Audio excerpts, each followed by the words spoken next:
kita ni berada di hari Arafah.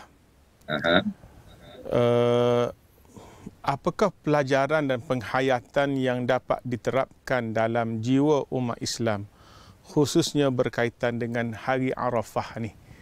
Kita nak sungguh faham lah hari Arafah, wukuf. Kadang-kadang kita tak pernah pergi haji ni, reti sebut je tapi tak tahu berapa pun hari Arafah. Kita nak rasa penghayatan hari Arafah tu, Ustaz. Baik.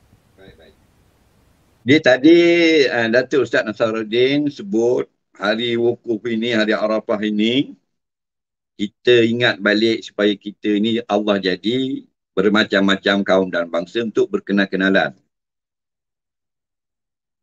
Satu lagi penghayatan hari Arafah ini, hari wukuf ini, ialah supaya kita ingat kepada kehidupan di akhirat. Sebab macam Ustaz katalah, Ustaz pergi umrah tak tengok padang Arafah tu luar padang pasir. Padang jaruk, padang kuku. Padahal tak ada seekor bukan kuku. Tak apalah. Maksudnya luas. Padang yang luas yang orang berkumpul hari ini di padang Arafah itulah supaya kita ingat kita nanti sama ada pernah pergi ke padang Arafah atau belum pernah pergi, kita akan duduk pada satu padang yang sangat luas di akhirat nanti. Dalam hadis Muslim, Nabi SAW sebut, yuhsyarun nas yaumal qiyamah ala ardin bayda afra. Pada hari kiamat nanti, kamu semua manusia akan Allah bangkitkan berhimpun pada satu bumi yang putih, warna buminya itu, dan sangat luas. Jadi itulah, kita tengok orang berkumpul di padang Arafah, mengingatkan kita kepada berkumpulnya sekalian manusia di tanah padang mahsyar nanti. Kalau dia Arafah, man istata'a ilaihi sabila, orang yang mampu pergi ke Mekah. Tapi kalau di padang mahsyar lebih ramai lagi, yang tak mampu pun semua akan ada di sana. Jadi kaitan bila kita ingat hari Arafah, tengok padang tempat wukuf, ingat padang mahsyar, ingat hari berkumpul sekalian manusia untuk diadili di hadapan Allah.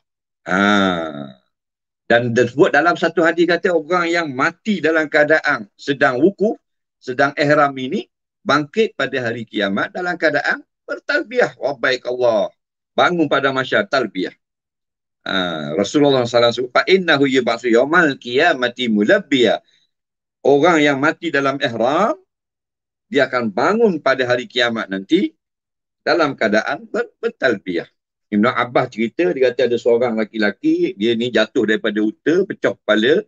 Maka tanya Rasulullah cara macam mana nak buat. Nabi pun rekas-rekas ceritalah, tak salah mu mandi, dia darah itu dia tu. Tutup kepala dia dan sebagainya, mandi begini. Nabi kata, fa'innahu yub'asu yawmal qiyamah mulabiyah. Kerana dia ni akan bangun pada padang mahsyar nanti dalam keadaan seperti dia duduk wukuf. Seperti dia sedang duduk di bumi Arafah. Seperti dia sedang buat haji dalam keadaan mulabiyah, bertalbiyah. Jadi ingat kita bahawasanya kelebihan orang-orang yang duduk di tanah haram ini, Allah Rabbi, membawa sampai ke akhirat sana. Ini yang dikata yauma idzin wa yauma idzin yatunun nasu ashtata liyurau a'malahum. Pada hari kiamat Allah bangunkan manusia semua dalam keadaan macam-macam peseng, macam-macam jenis untuk melihat amalan masing-masing. Kita duduk di bumi Arafah berkumpul untuk melihat kebesaran Allah, untuk lakukan amalan. Dengan amalan ini yang kita akan lihat balik di hari kiamat nanti. Dan kita duduk di bumi Arafah, kita tahu ni panah. Bukan duduk di Switzerland Arafah ni. Bukan di Jerman, di Belanda dan sebagainya yang sejuk, panah. Matahari atas kepala. Mengingatkan kita berkumpulnya wukuf yang paling besar pada hari kiamat. Yang Nabi kata, tudna syamsu yawmal qiyamah minal khalqi hatta takuna minhum kamiqdari mil. Allah akan himpunkan manusia pada hari kiamat dalam keadaan sangat panas. Direndahkan matahari sekadar lebih kurang qadra mil. Satu batu saja, 1.6 kilometer daripada kita di padang mahsyar. Sekarang di tahun wukuf di Arafah 40 darjah Celsius. Kita duduk Kota Baru 34.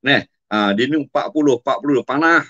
Di hari akhirat tudna syamsu, direndahkan lagi matahari, duduk atas kepala orang yang sedang berhimpun di padang mahsyar. Itulah mengingatkan kita panahnya kita berhimpun ramai-ramai di padang mahsyar, di padang Arafah berwukuf. Maka itulah yang akan ada balik pada hari kiamat. Beramai-ramai berhimpun berbilion-bilion manusia dalam keadaan yang lebih panas. Itu sebenarnya. Subhanallah.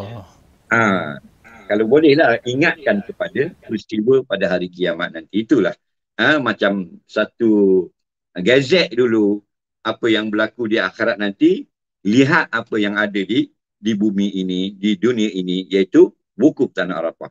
Bangun dalam keadaan dengan kain putih belaka dengan kain kapang, maka begitulah berkain putih, kain ihram belaka berjuta-juta manusia di padang Arafah sedang wukuf. Wallahualam, Ustaz. Terima kasih Ustaz, terima kasih. Allah, mana kata tak ada perbezaan antara darjat sesama kita di padang Arafah, sebagaimana tak ada perbezaan semasa di akhirat tadi. Raja ke, Perdana Menteri ke, tak ada tengah fadai belaka, tak ada.